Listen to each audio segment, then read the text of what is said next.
the same plane or elevator and like that.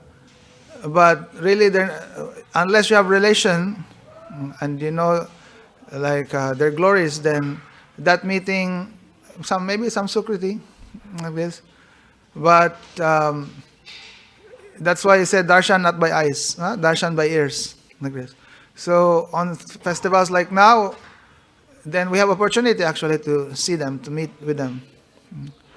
Now, many are Guru Varga I have not seen, but I was lucky to meet Srila Bhaktivinoda Thakur KK Maharaj, and especially because because of Prabhuji, they have very good relation. Srila Bhaktivinoda Thakur KK Maharaj. So many times we visited his temple in South India. Also, he's got a temple here in Vrindavan, in Sevakunj, that very nice temple there. And that time before it was finished, they're just starting construction. I remember one Kartik, Prabhuji, it was just me and Prabhuji, he visited him, and it just happened that I was with Prabhuji that time. I don't know why I was with Prabhuji, but I was with him. And so then Prabhuji visited. It so happened I have camera. And so then, because it's very nice, they're like laughing and he's talking and like that. So I was just filming. I did not understand what they're talking about, like this. And Prabhuji giving donation to him, and he was talking to his servants and like that, Prabhuji. And I forgot about that. I just kept the file. Later on, I found the file, and then they took it, and someone translated. And actually, you can see the relation, because Srila Bhaktivinoda Thakur Maharaj, he was saying in my next life, I only desire that I become a brahmachari of Premananda Prabhu. He's saying like that. In my next life, I want to be brahmachari of Premananda, he was saying. And like many other things. So I still have that video if you want, but it's Bengali. So, and like one time also, Prabhuji, I was very new in the mat, and the thing is, Prabhuji, he never announced anything what he do. He does now Vrindavan Parikrama, and usually we know at that time he will do Vrindavan Parikrama every Ekadasi, and Navami time, every Navami he goes Govardhan Parikrama, like that. So the day before, we already know that he must go tomorrow. So like everyone is like waiting, here and there near the gate, and watching when Prabhuji goes. Because when Prabhuji goes, he will not tell anyone, come, like that. He just go, and everyone who's happens to be there, who go with him, then they'll be with him. So then sometimes, if there's so many, then there's like an arranged like rickshaw, and then whoever like first come, first serve, whoever comes there like that, and when it's full, then no more, like this. So, but that time it was just Prabhuji. He came out of the mat before Mangalarti early, and I just happened to I just finished brushing my teeth that time, and Prabhuji was telling like, "You wanna come?" I said yes. So then he was going parikrama. So it was just me and him. Also we went parikrama. That time we reached this after there's a Jagannath. There's big Jagannath Mandir, and then there's another Jagannath Mandir with a tree, like and then Mahaprabhu sitting. So there, so many devotees are there seated. And then Prabhuji was saying, "Oh, Srila Bhaktivinoda Maharaj."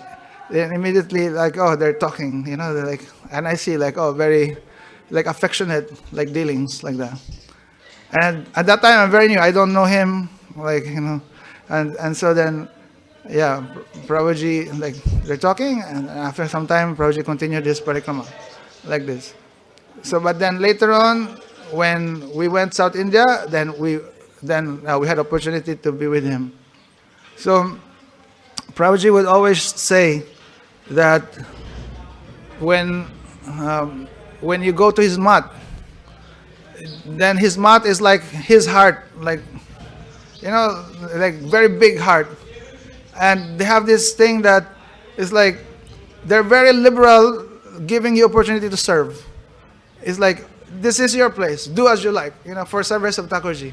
So Prabhuji said, I'm very happy there because I can cook and do whatever I like to do, like for Thakurji, like this. So he's when Prabhuji visits there, he just like freely doing whatever service he likes, like this. So Prabhuji would remember like that. Now, so today, his disappearance day, there's actually a biography from their mat. So we can like quickly like go through and have some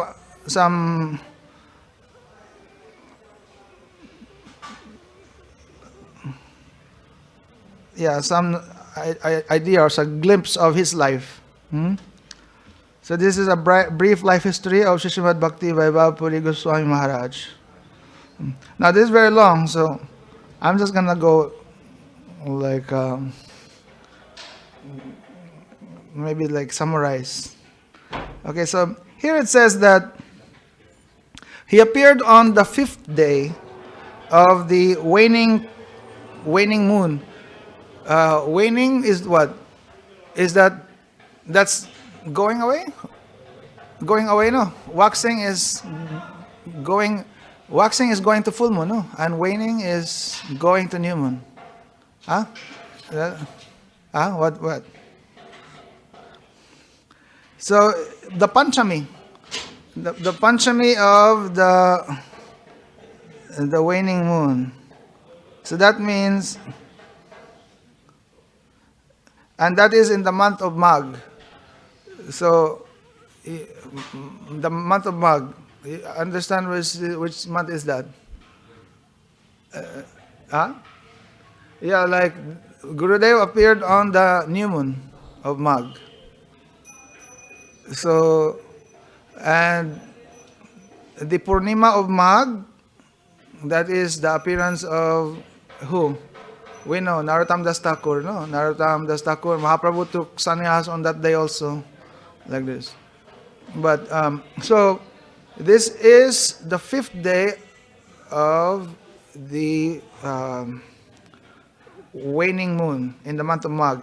That is year 1913. 1913. So, if we took into perspective 1913, that is already the time Prabhupada, he already have some disciples. No, 1913. Mayapur was already discovered that time. Mayapur discovered like 1900, I think. So, anyway, so he appeared in the village Fulta, 5 kilometers away from Berhampur. I don't know exactly actually where these places are, but this is in Orissa. So we're familiar, Orissa?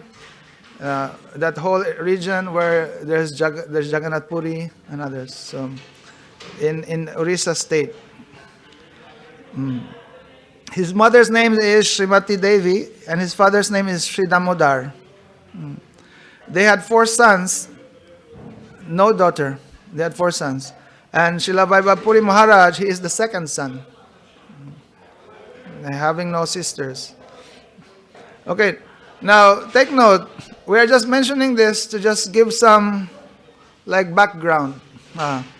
Because really, like we learned from Srila Gurudev, when we talk about the glories of Vaishnavas, their glory is not that they're a member of this family, like this mother, father, and like that.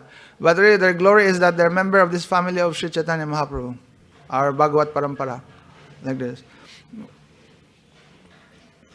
But this is like as far as like in reference to in this world, especially they're doing preaching and where is their area, like they're appearing and like this. Then we're mentioning like this. So he is the 2nd son of the four children. The parents named him Nrsimha on his appearance, so his name was Nrsimha. His father came with his family from the village Tulsi near Ichhapur to the village Kutarsinghi in Gajam district.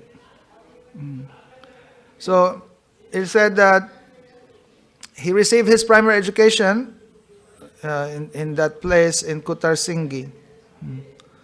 Then after that, he went through like anyone. They go to school, no, until they get high school, like this. Then he entered college, like this. But it said that he is very noble, truthful. His nature is like that. He is not envious. He is very like generous. So he said during Gandhi's time, Gandhi's time, there was all this civil disobedience movement of Gandhi. So he was also joining that, So that time he was like activists, like many of Prabhupada's disciples, they were like that. Srila Bhaktivinoda Swami, Prabhupada, even Param Gurudev also some point like this. So that's the 1930s. So if you consider, he was 1913. He appeared 1913. So 1930, that's like he was 17, like around that age, like 20, like this. So he said, gradually he developed interest in Ayurveda and decided to learn like Ayurveda. He successfully completed his study about Ayurveda from a renowned Kaviraj. This term Kaviraj, literally meaning king of poets. Kavi means poet. So Kaviraj, king. But this title Kaviraj also actually refers to like doctors, like this, physicians. So there's a famous, like very good doctor, Ayurvedic doctor. His name is Madhusudan Sharma. So he actually happened to be a disciple of Prabhupada. He was the teacher of Maharaj at that time. So Maharaj was not a devotee. He had some interest in Ayurveda. So he's learning from this Ayurvedic doctor, Madhusudan Sharma. But he's a disciple of Prabhupada. So he said like after he would learn Ayurveda, then Madhusudan Sharma would talk to him about Bhagavatam and the teachings of the Goswamis, like this. So therefore, he gets some attraction, So then he would used to discuss with him their magazines in the Gaudiya Math. And they have this Gaudiya. This Gaudiya is their monthly magazine. They have monthly magazine at that time, and they have daily newspaper. The daily newspaper is called Nadia Prakash, like this. So I said, in this way, some days passed, and because of the encouragement of that Ayurvedic teacher, Madhusudan Sharma, then he took initiation from Prabhupada.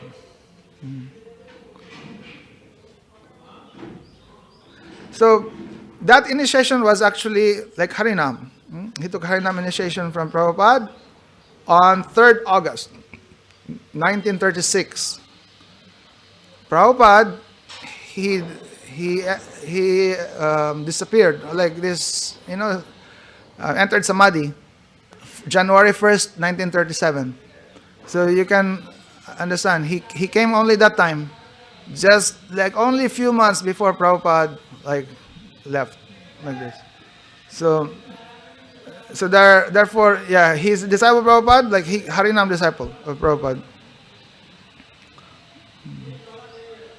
And that one, the 3rd August, that was actually Baladev's appearance day.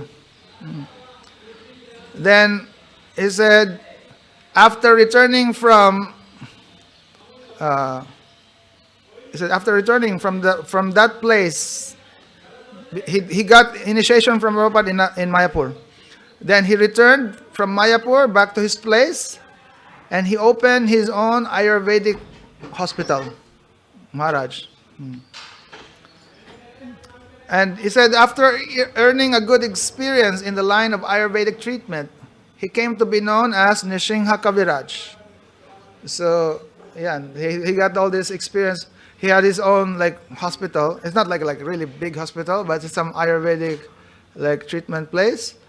And he's become famous as Nrsimha Kaviraj. His name was Nrsimha. So he was well versed with the scriptures of the Vaishnavas as well as Ayurvedic literature. Exactly at that time, the staunch followers of Srila Prabhupada, who were sannyasis or brahmacharis, came to Ganjam district for preaching the doctrine of Mahaprabhu and stayed at Bajnagar.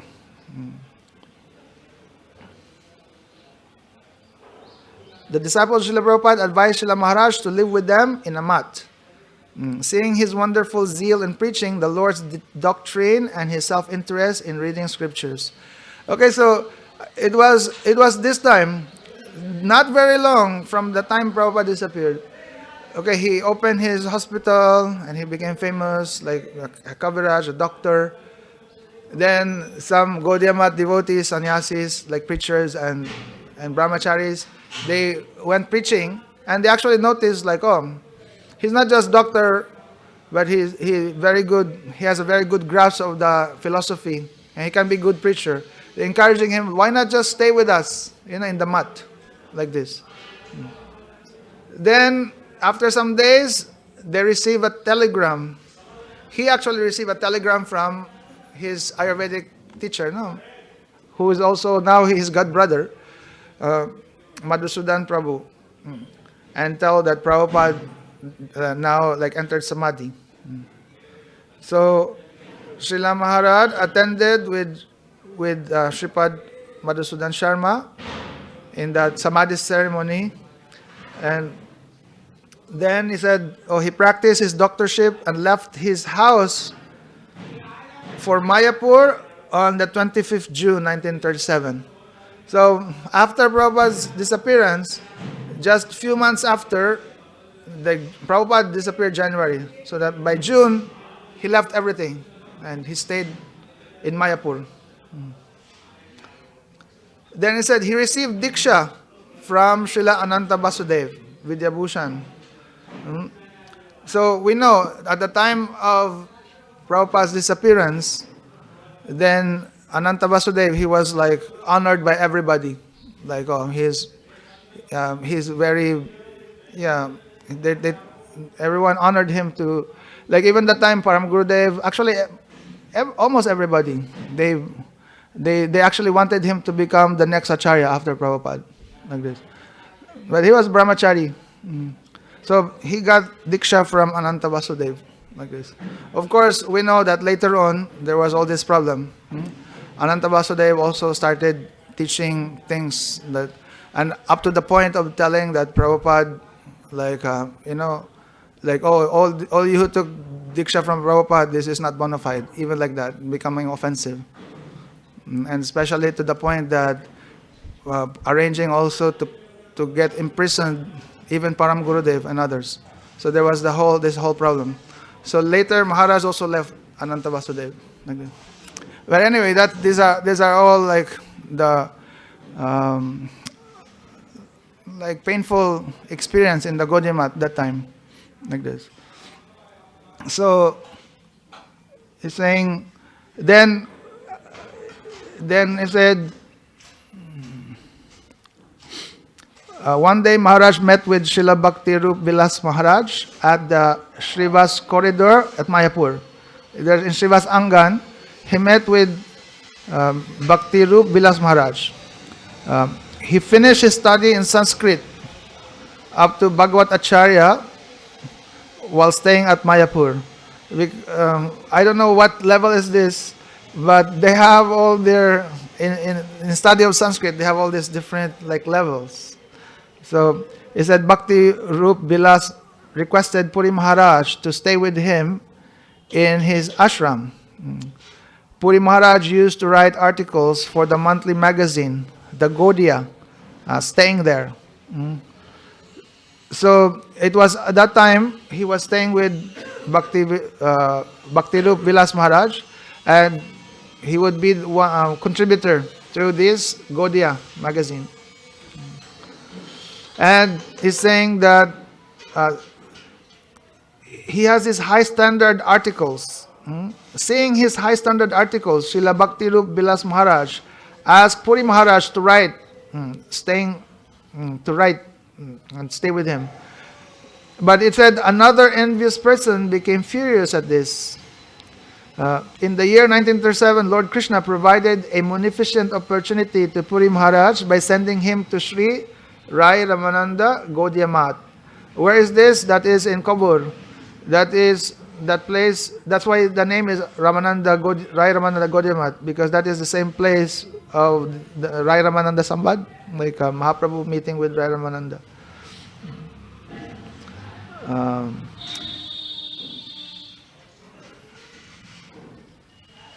He went there as the chief of that monastery. Okay, he was sent there as the chief of the monastery by the secretary of the Gaudiya Math, Sripad Bhakti Sudhakar Prabhu. He proved his administrative capabilities by managing the Gaudiya Math at Madras, while he successfully managed the functions of Kovur Math as well. So he was taking charge of this Kovur Math, but also in Madras. Madras, that's Chennai, So he was also taking charge of that.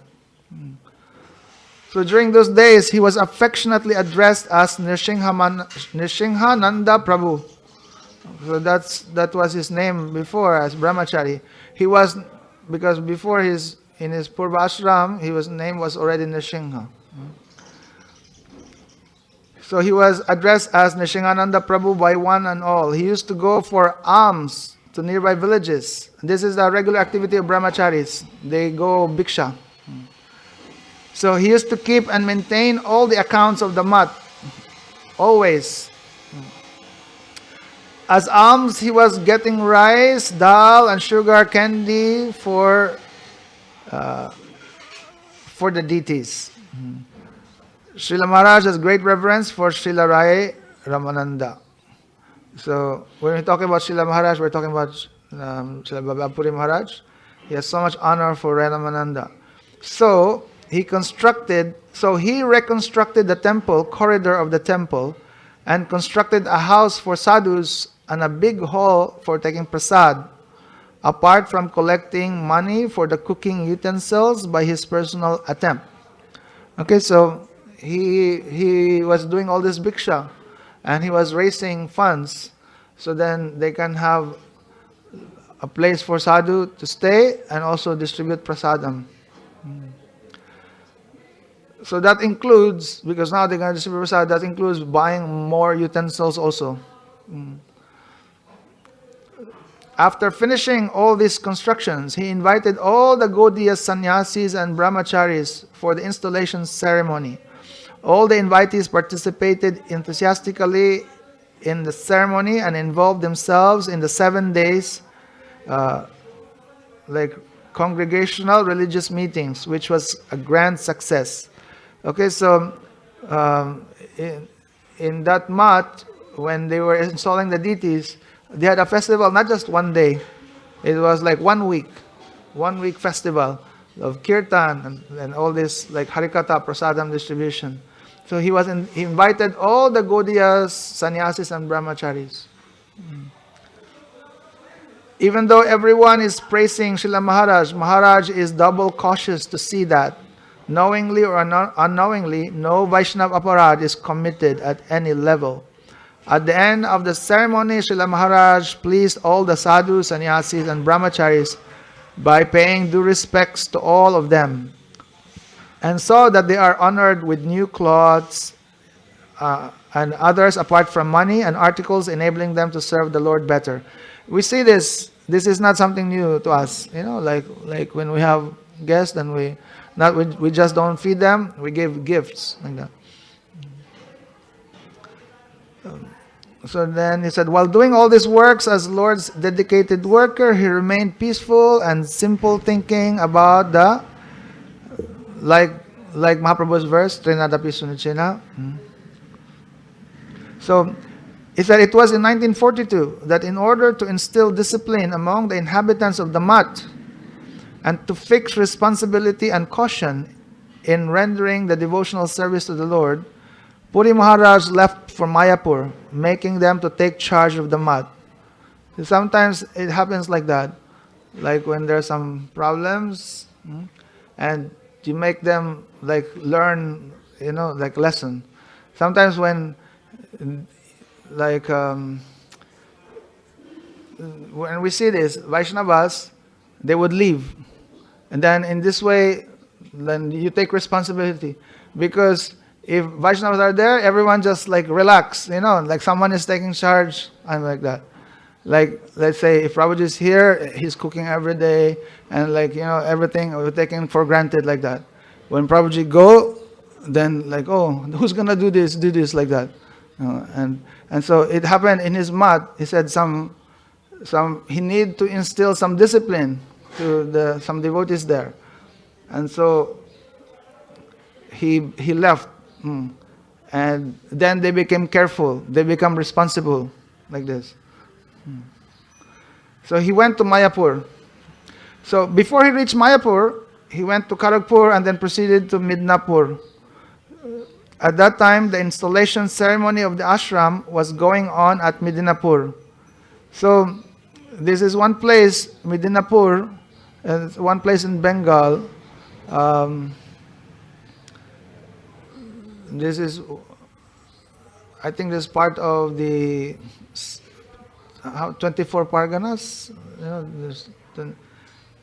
But anyway, he said at that time the installation ceremony was going on there.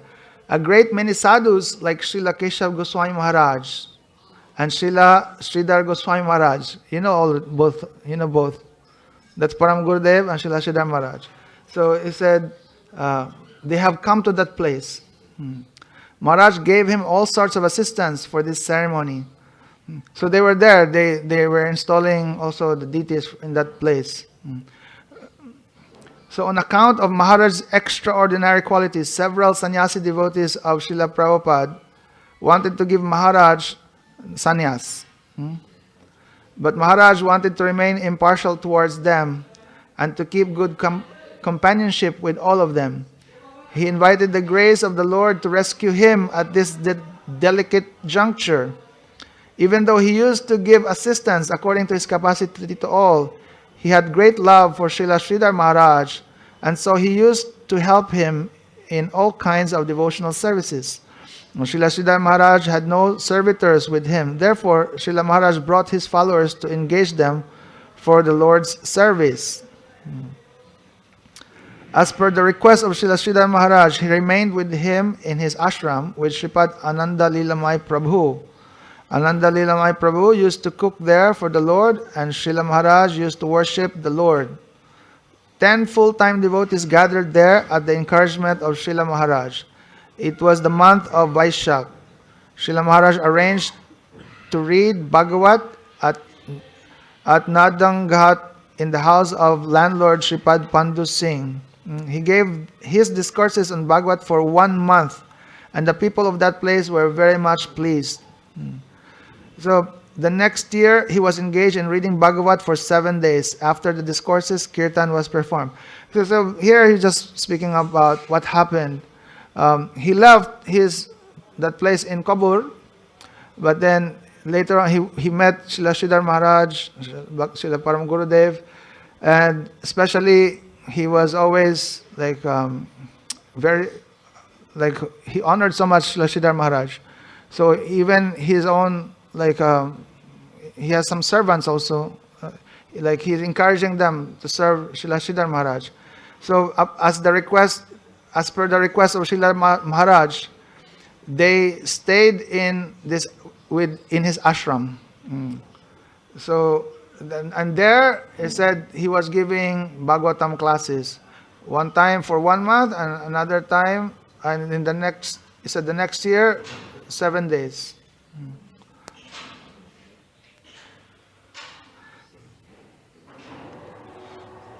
So then,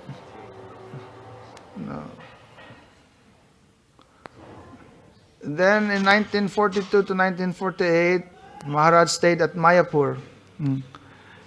He used to go to the banks of Janavi during his 5 years stay at Mayapur. So 42 to 48, he was 5 years staying in Mayapur. He used to meet the crest jewel of Paramahansa, Srimad Bangsidas Babaji. But Srila Babaji Maharaj did not talk with anyone. he only used to show his pipe. The disciple of Srila Babaji Maharaj used to offer coffee to Srila Maharaj because Babaji Maharaj used to drink coffee. He used to make notch pots. And we know, this is, Prabhuji would always talk about this. Even Param Gurudev, he would go there. And they would say like chai, like they would offer all this chai and coffee and like that. And Param Gurudev, they even asked Param Gurudev, like, should we drink or not? And Param said, like, no need, because really, us devotees, we don't drink all these things like this. So, we know Babaji Maharaj, he, like many cannot understand, he is Mahabhagavat, right? And Prabhupada, at some point, he even warned his disciples, stay from afar, otherwise you'll be committing offenses. Once you're there, you will not understand his activities, then you start criticizing, like this. So, but Prabhupada would send disciples to give some, like donations, like something for maintenance of that. He's great devotee. He's completely like out of this world. But sometimes he would make some arrangement that people will stay away from him and think that he's because they will think he's bogus. So outside his bhajan kutter, he would put some fish like that, and so then people would think like, oh, he is not a devotee, like this. And also some of these like so-called devotees, they like to stay with him for name and fame, and they all get cheated, like this. So they're all on the side, they're drinking all this like chai or whatever like that, but inside there's Maharaj and he's doing his bhajan. And so those who are materialistic, they'll be stuck there to all these so-called materialistic like followers. He will not be disturbed, like this. So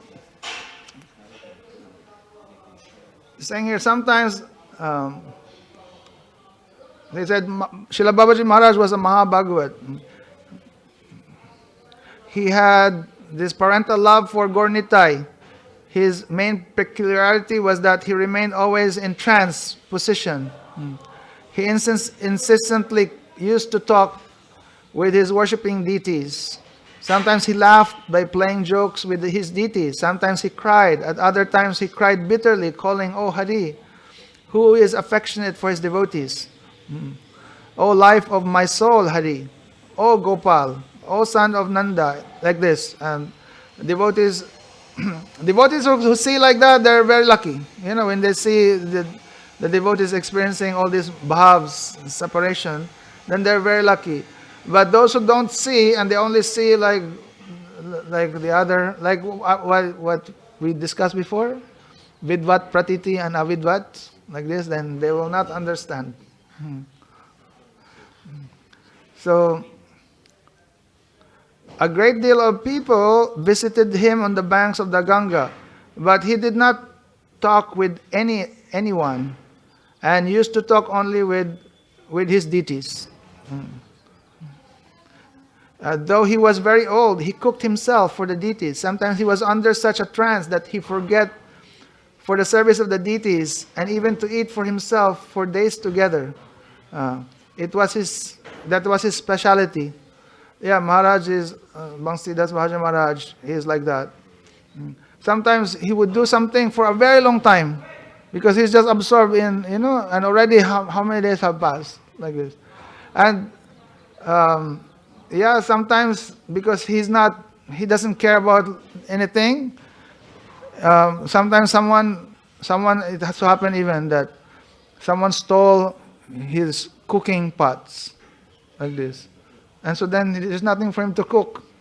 I said, so then Nitai or Gaur will fast, like this. He allowed that, they'll be, like, their thing be stolen. Then later on, the thief came back. So I don't know what happened, but the thief came back and returned. Footprints of Sri Chaitanya Mahaprabhu were established by Maharaj. Because that if you've been to South India, the Gaudiya Math, they establish landmarks to remind us that Mahaprabhu came here. Mahaprabhu did South India tour, no? Like this. So that whole area that Mahaprabhu visited, these were all marked by the Gaudiya mats. Okay. So these footprints, they have all these footprints like on these different places. So Maharaj, he helped for establishing this. So these footprints of Sri Chaitanya Mahaprabhu were established by Puri Maharaj in a quick span in the old and ancient temple of Sri Radharaman Mohan in North District. That was the first service to Srila Rupa Goswami. Maharaj had intimate association with Srila Bhakti Rakshak Sridhar Maharaj and Bhakti Vijay Prabhu. In 1947, a grand celebration were organized for 7 days at Brahmapur Town Hall on occasion of the 10th commemoration ceremony of Srila Bhakti Siddhanta Saraswati Prabhupada. So 1947, this is like 10th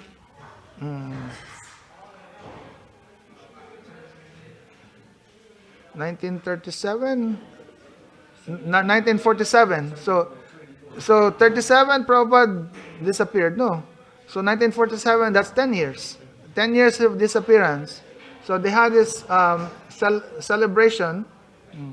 For that occasion, Srila Vaikanas Maharaj, Srila Nityananda Prabhu, and Srila Maharaj, they tried their level best with all their full energies for preparing that.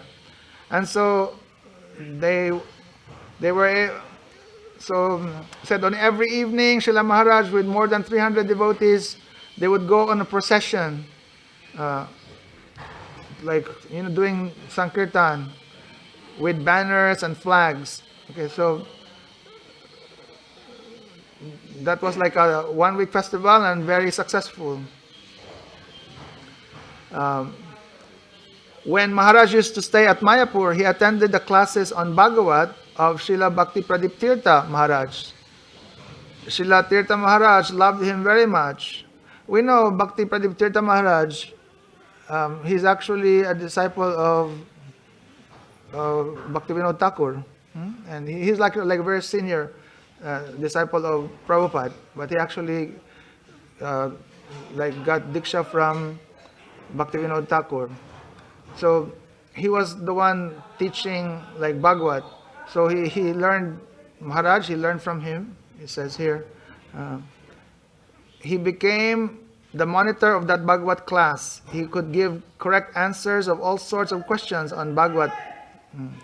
Maharaj at the time used to take Bhagavat classes at the direction of Srila Tirtha Maharaj, and Srila Tirtha Maharaj used to sit alongside with him. In this way, Srila Maharaj got his recognition as Bhagavat Acharya at Mayapur. Still now, Srila Maharaj gives the correct annotation of any verse from Bhagavat at his present advanced age of 85. So actually this was written by some disciple of him. At that time, Maharaj was still present in planet. So his age was 85 that time. Maharaj, he knows all verses. Like any verse, then he can give reference. This is from this.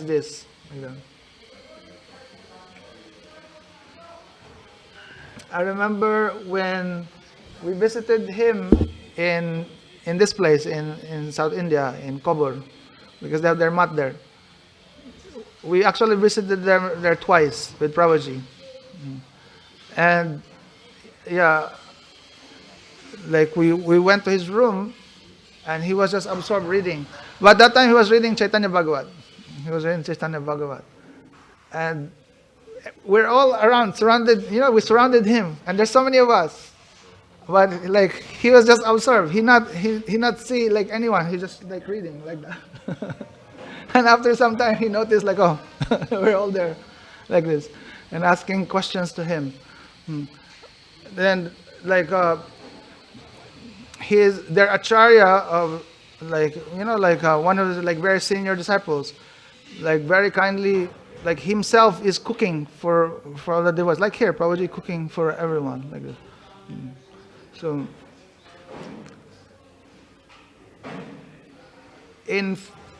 So then he said from 48 to 1966, he was in charge of this Kobur, the Gaudiya Mat.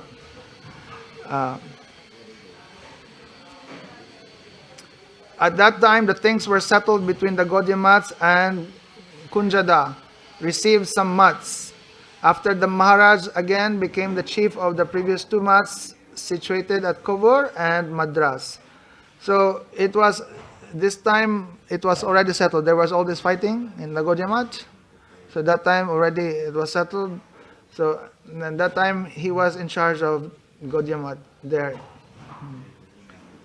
Once he went on a pilgrimage to the south with Srila Nityananda Prabhu, giving the charge of the mat to Purushottam Brahmachari. Now Nityananda Prabhu, not like Nityananda Prabhu and Mahaprabhu, Nityananda, but some disciple of Prabhupada, his name Nityananda. So they went on a pilgrimage to South India. So he gave the charge to Purushottam Brahmachari. So Maharaj never allowed indiscipline in the devotional service to the Lord.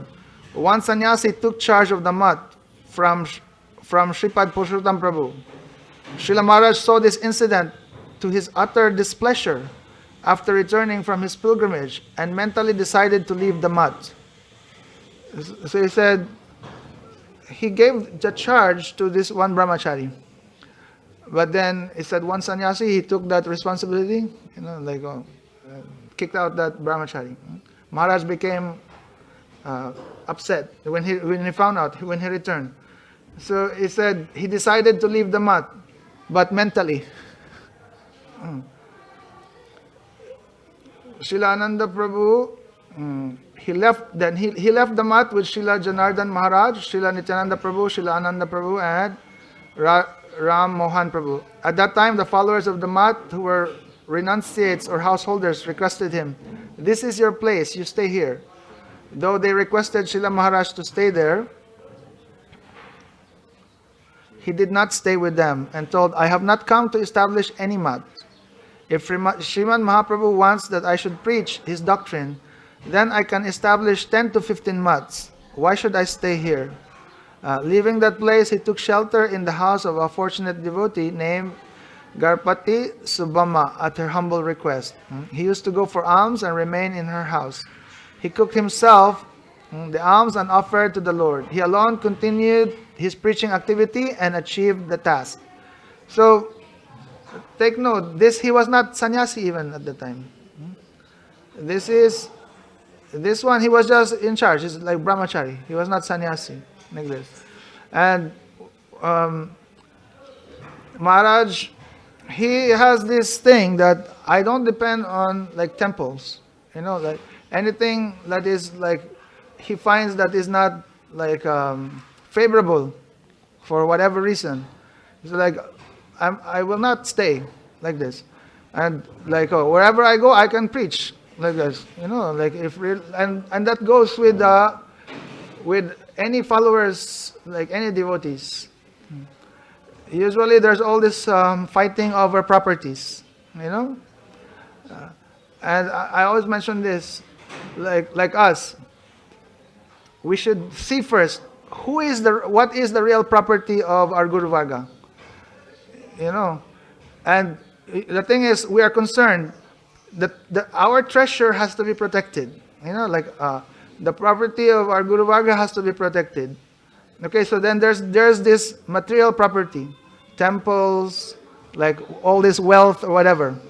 Okay, but really this is not the real property. It is in a sense, and also we protect that.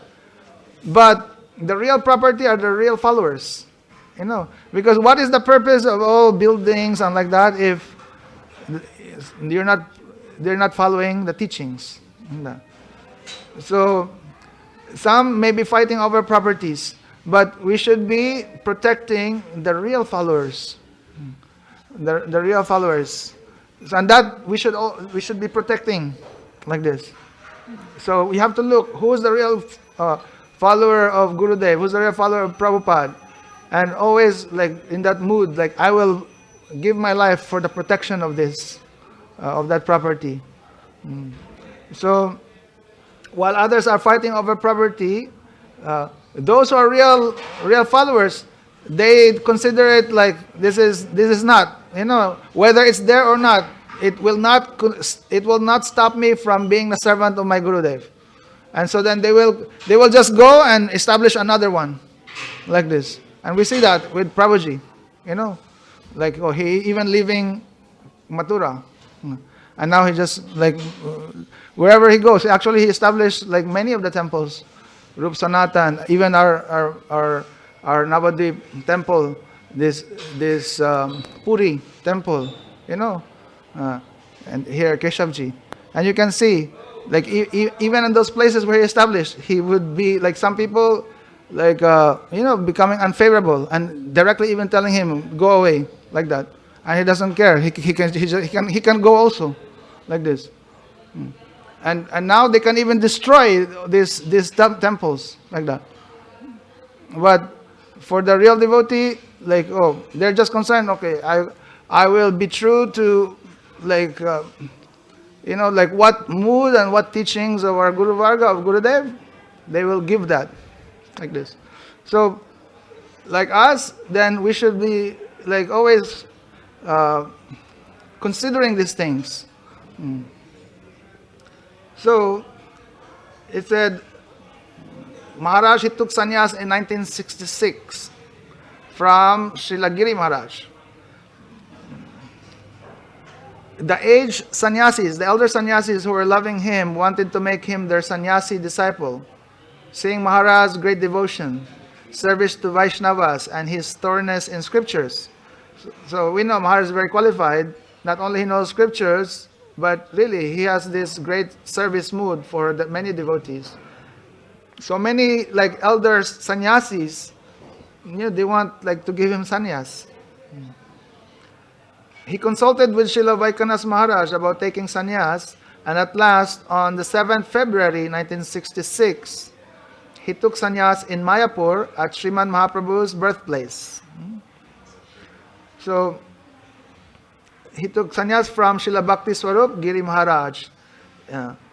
After this, he came to Srila Keshav Maharaj with Srila Giri Maharaj. So, with he met Param Gurudev.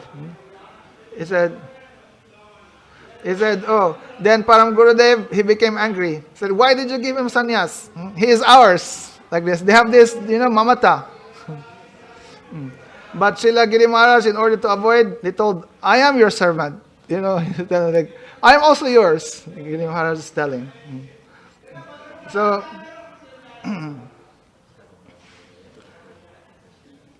after so much effort, Srila Maharaj wanted to stand up himself and to manage an ashram. He formed one registered board named Sri Krishna Chaitanya Ashram. So from that time, then he made his own society. And now you can see, his mission name is actually called Sri Krishna Chaitanya Mission. So he established in that year, 1966, Krishna Chaitanya Ashram. He became president and he registered that. And then, they formed this Sri Krishna Chaitanya Mission.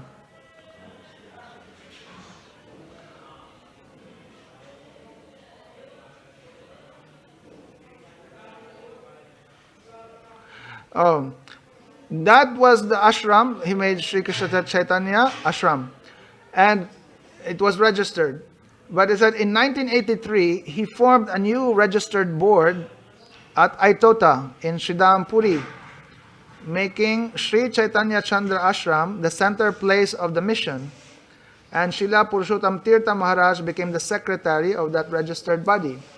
From that time onwards, this body is functioning, and the number of mats under that mission rose to 18. So that whole like mat now, that is called Sri Chaitanya Mission. So they have total like 18 ashrams.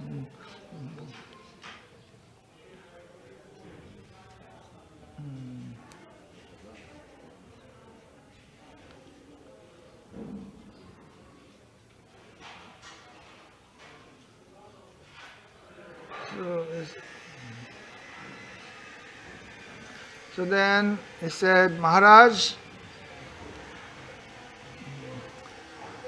he said, Maharaj never tasted any kinds of like this material enjoyment, intoxicants and like even tolerating like intoxication.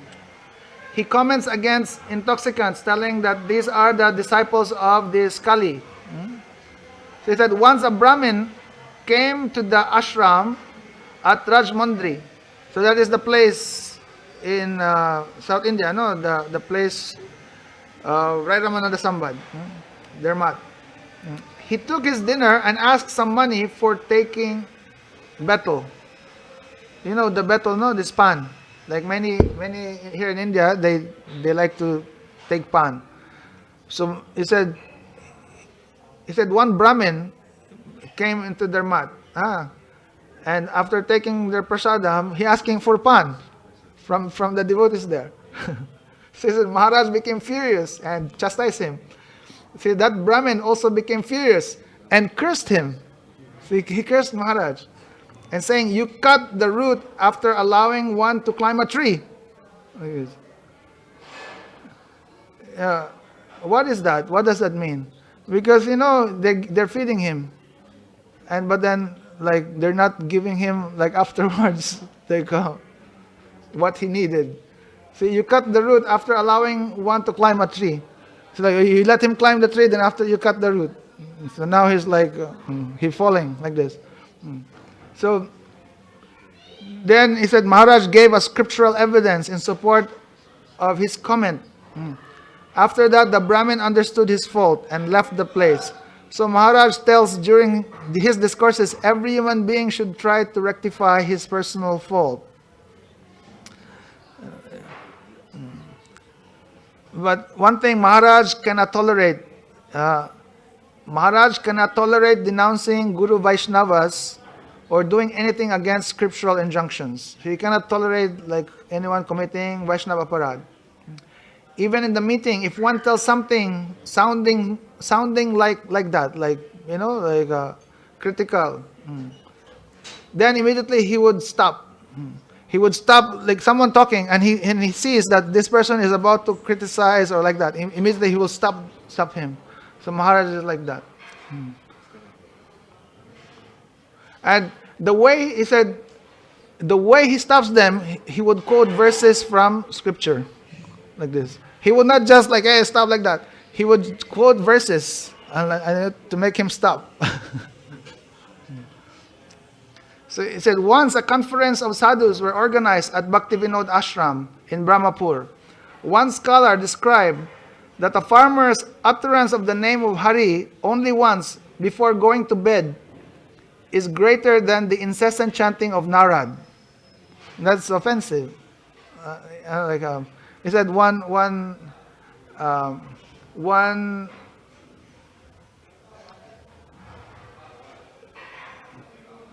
this scholar, he described that a farmer's calling the name of Hari once, he said this is greater than the constant chanting of Narad Muni, like this. So then, hearing this, Maharaj stopped him to say, and he stopped him, don't speak anymore, telling. The reason behind it is that the incessant chanter Narad, who is a stalwart devotee, is incomparable to a farmer who is a mere karmi. This goes against Mahaprabhu's doctrine. He says, chant always Hari. In this way, Srila Maharaj established any matter which goes against scriptural injunctions, with strong arguments basing on scriptures. So then, we know also that here it says that he has intimate friendship with Srila Bhaktivedanta Swami, Prabhupada also. And it says that Srila Bhaktivedanta Swami Maharaj was an intimate friend of Srila Maharaj. He liked Maharaj very much among all the sannyasis of Gaudiya Mats. He said Vaishnavas of other Gaudiya Mats, they have sometimes they're showing dislike over Swami Prabhupada, no. But not Srila Maharaj. While he said,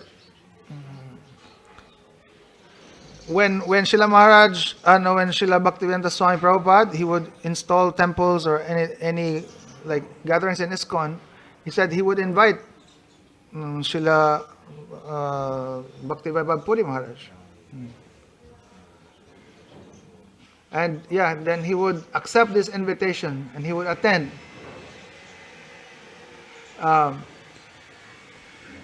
There was a time when him and Srila Prabhupada, Srila Swami Prabhupada, they walk around the streets of Visakhapatnam. And also not just actually him.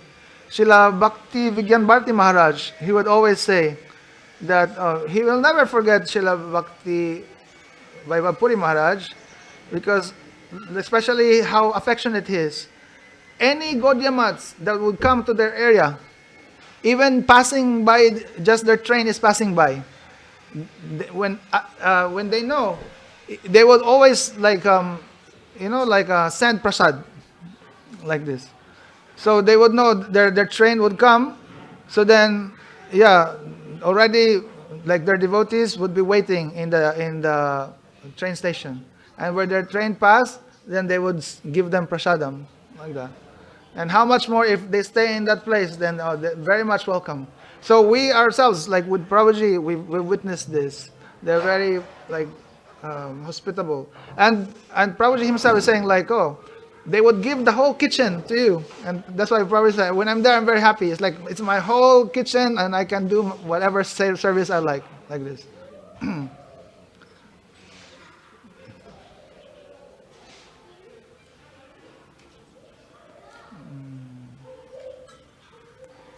He said in 1971, Srila Bhaktivedanta Puri Maharaj invited Swami Prabhupada to inaugurate a new temple at Rajmandri on the banks of Godavari. In 1973, A.C. Bhaktivedanta Swami Maharaj visited our Visakhapatnam ashram with 15 senior disciples, and they stayed there for 20 days.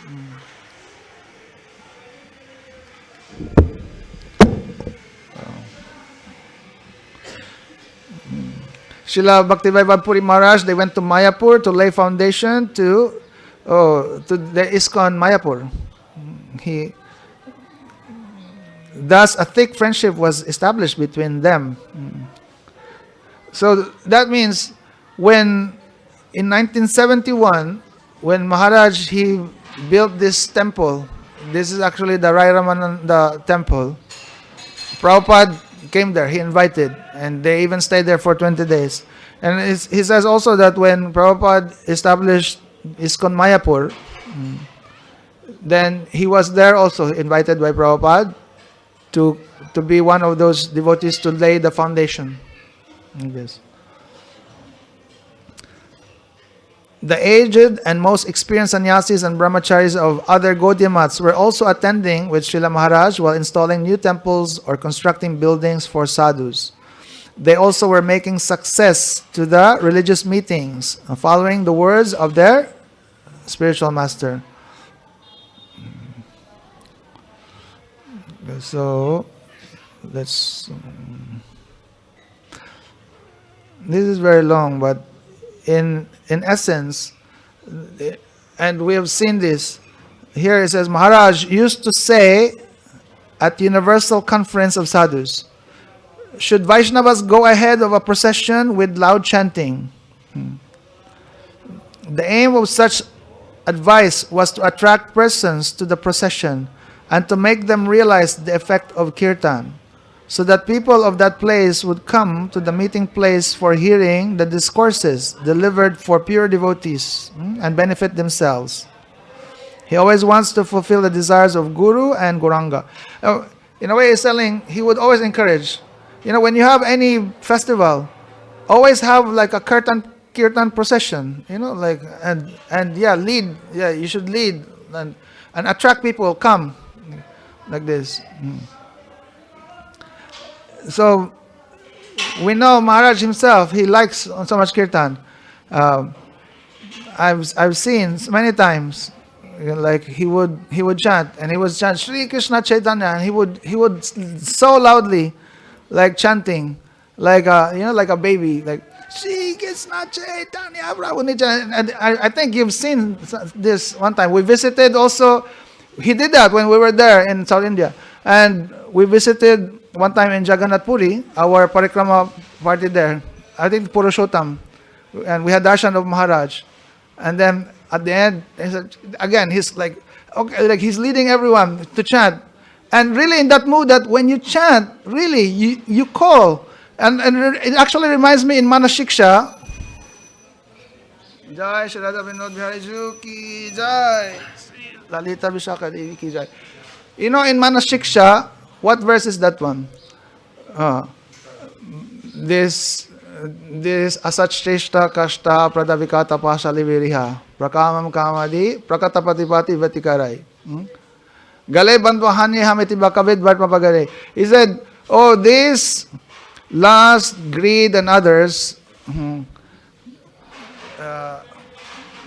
they are like what? They are like these dacoits, you know? They are like dacoits who are lording over the path. Pratapati, they assembled on the road. And what they are doing? They're binding my neck. How?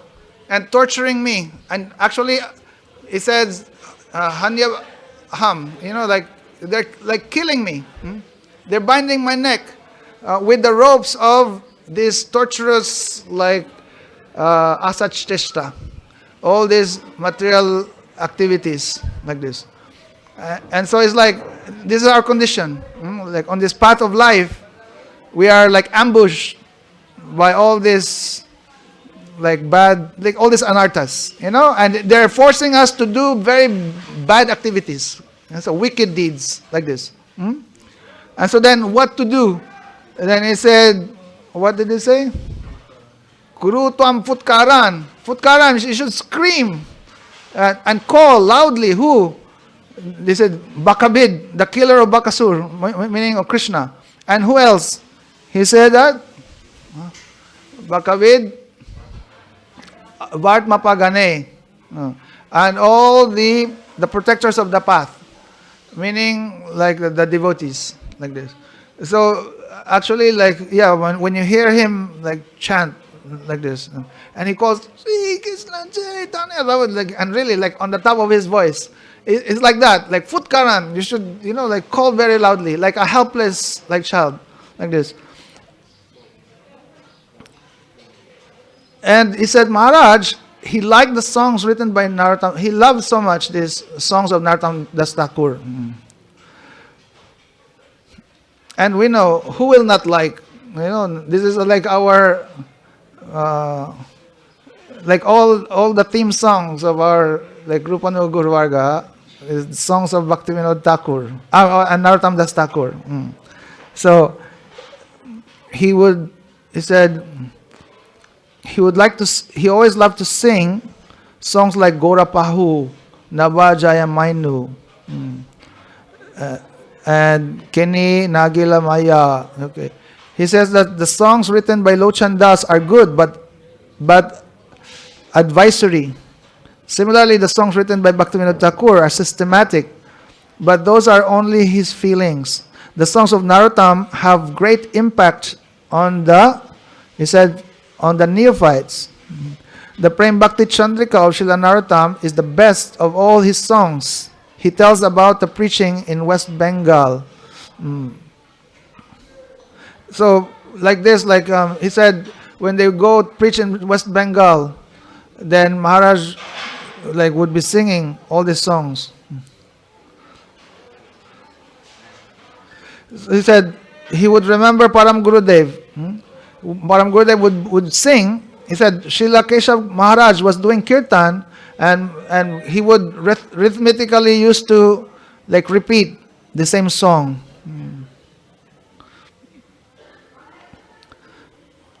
Srila Maharaj has observed the conduct and behavior of great Vaishnavas staying with them. So he says it is very difficult to get the Lord's feet by anyone who has not stayed with great personalities or pure devotees of the Lord. Srila Maharaj comes into trance with full of tears in his eyes while narrating pastimes of Gauranga or commenting on the verses of Srimad Bhagavat. He is very sentimental. He does with utmost care the service to Tulsi, circumambulating the temple of the Lord. So, like disciples, this is their fortune. They see their Gurudev like experiencing all these moods, Like if you were there at that time when Gurudev doing, let's say, this Harikatha in Jaipur, then that time you can see at some point Gurudev would turn red, and his voice like choked up, and he just crying like that. And I happened to be there because of mercy of Prabhuji. I'm very new, and at that time, like I'm busy doing service with books like that. Then I'm just satisfied doing seva in the mat, like this. And I know Gurudev is happy doing like this. But at one time, the mat was empty. And I know there's a program, Gurudev will have program in Jaipur. So everyone went to Jaipur. And then later on in the evening time, there's only a few of us left. And Prabhuji saw us, and I can see Prabhuji, he was so like, what? Why are you here? And I said, like, why? Like, why not? Like, I'm here, I'm busy, I'm doing seva. It's like, oh, very stupid. It's like, oh, it's so stupid. It's like, Gurudev is there in Jaipur, and he's establishing relationship with Govinda and with Gopinath. He's there with all his disciples. And you are here, like this. Then I was like, oh, I did not think about that. He said like, oh, stupid, go quickly, go. And so then, immediately, like, actually, I was there, and like Guru Sundar, he also, did not go. So then, immediately we go. And so then we were there in the program. And then that time, it was very nice. Two times a day, Gurudev speaking. In morning time in Govinda, and in evening time with Gopinath. And like that's one of the memorable time, like really, with Gurudev. So, by mercy of Vaishnavas, and like Maharaj is telling, without living with Vaishnavas, you cannot appreciate, all this like fortune that you have. So here, he's also telling that Maharaj, those disciples who are lucky, then they can see sometimes like how Maharaj is like full of these sentiments. So he call him Maharaj is sentimental like that. And when he's reading from Bhagavatam like that, then he would be crying like this.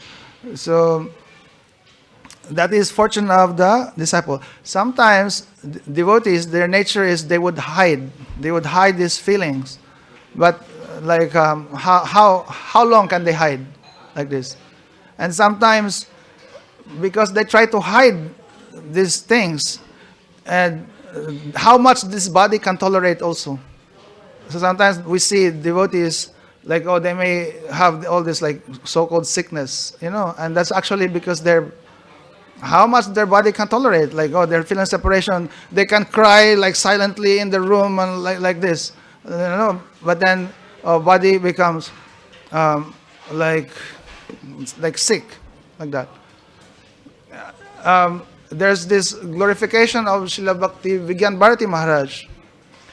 He was telling that at one point, Srila Maharaj, he had this problem. He cannot eat, and it just reminded me today also, like Prabhuji's situation now. Prabhuji, had like he's feeling stomach ache, like he's not eating like this, and he's not sleeping like that. So he said also one time, Bharati Maharaj, he found out Maharaj, he could not digest, he could not eat. And he was like very sick. His disciples were so worried. But if you think about it, he's doctor, no? We just heard about it. He's Ayurvedic doctor. So he would know like all these treatments and like this. But he was like that. His body could not digest, and we can only think that it's because when you are when you are absorbed in all the sentiments of love, then you will lose appetite, you will, and then of course this body cannot tolerate all this. Then will be sick like that. So then it said Maharaj, he went there and he was like helping to arrange something that he would like eat. They have some friendship, like close friendship, Bharati Maharaj also. So then he would like inspire, like ask like, please eat like little bit like that. And so then Maharaj would say, like would report to him like, oh, today I ate this much, something like this. And very soon then he became better like that. So I'm just mentioning this because I kind of like reminded me of Prabhuji also, no, like he's having this like sickness, and really you may say he's sick, but sometimes this sickness is actually out of some things, some moods that they're experiencing, and these things we're not seeing like this. So now almost time. Okay, then. Srila Maharaj had great friendship with Srila Nityananda Prabhu, Srila Tirtha Maharaj, Srila Ananta Prabhu, and Srila Janardhan Maharaj. These are all like at that time, very senior disciples of Prabhupada who were still alive during that time. He used to send some money to Ananda Prabhu in every month while he was in Vrindavan. He also helped Srila Nityananda Prabhu in his difficulties, and he also used to send money and paper to Nityananda Prabhu for printing books. He comes to Brahmapur at the time of the commemoration of Srila Prabhupada and at some other times. Sometimes two friends talk with each other in a friendly way. He was loving very much Srila Tirtha Maharaj, thinking that he would look after him, the developmental work of the ashrams. But he had lost almost all his true friends. So Srila Maharaj is in deep sorrow due to separation of Vaishnavas. Now what it means, he lost all this, meaning they already gone with Prabhupada. They already they already left. So they're like, now they're just the living disciples of Prabhupada left. So Srila Maharaj is in deep sorrow in separation for all these Vaishnavas. They're all gone. And this one was written when he was still alive. So sometimes he would be absorbed in separation for them. But then he established his mat here in Vrindavan, and we know he have a very nice temple here. So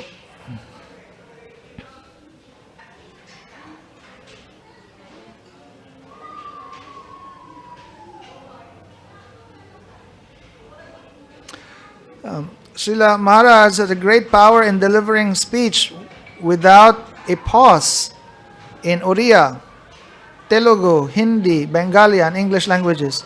So he not only saying one language, so he, of course, he's from Orissa, so he speaks very fluently Orissa, but not just that, Hindi, Bengali, and even English. And I've seen a few times he would come for Rupa Goswami festival. Gurudev always established this is one specialty of Srila Gurudev. He's actually made it, popular, this festival for Rupa Goswami. Now people are following now. So, but before it was just Srila Gurudev. He the one who pioneered this actually. That on that disappearance of Srila Rupa Goswami, in this few days before Baladev Purnima, no, from the Ekadasi, that time when Julan Yatra starts, then all these days up to Baladev Purnima, there's this big festival of glorification of Rupa Goswami. Because really Rupa Goswami is our main person that we follow. We try to be Rupanuga. So Gurudev, he actually established this festival.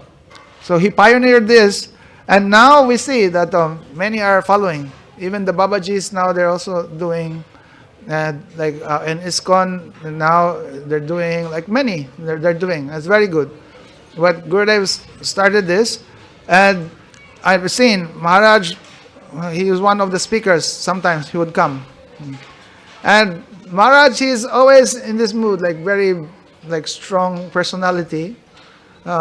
Sometimes he makes a point, and I can understand, because that time Rupa Goswami, and then he would talk about Prahlad Maharaj. And because how the discussions are very high, like that. But Maharaj, he would remind that, okay, we're talking about discussion, but don't forget, our foundation is like following nicely, like the basic rules on bhakti, like this, like Prahlad Maharaj, like that. So I've seen him, he's speaking like that. And he would tell that,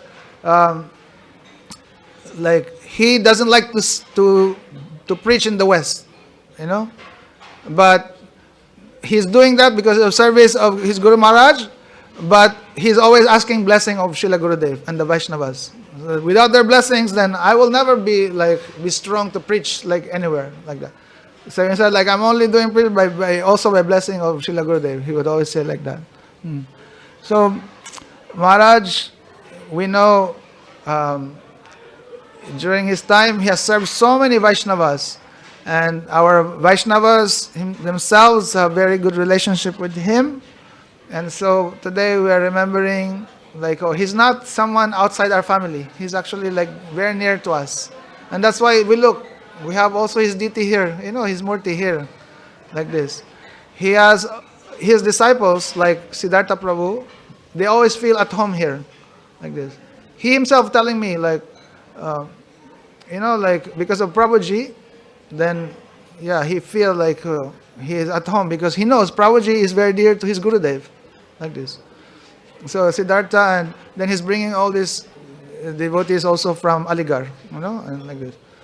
And he was telling, like, Prabhuji never feeling that, like thinking like, he's an outsider, and like that. He saw, like, when he came, and when Prabhuji heard, he's disciple of Srila Bhaktivedanta Puri Maharaj, immediately Prabhuji going to him and embracing him, like this. So that's the thing, like relationships, like Prabhuji has a very good close relationship with Srila Bhaktivedanta Puri Maharaj, and immediately those who are his disciples immediately feel, he's our family member. And this is continuing now. They also see us as, they're like, they're with Premananda Prabhu. So like, they are also like our family member. And they always just coming here and no feeling any barrier like this. So this is our family. We're remembering him. Today is disappearance day. Today, I know on this day, then they did this festival in Jagannath Puri. His samadhi is there now. You can visit also. Is there, and we pray unto him that we can also be able to serve nicely Vaishnavas and be a true member of this family. Okay, so we end now 1 o'clock. 1 o'clock, no? Jai Srila Gurudev ki Jai, Srila Bhaktivedanta Puri Goswami Maharaj ki Jai, Tadiyati Ravaptiti Mama Utsav ki Jai, Jai Nitai Gaur Premanandi.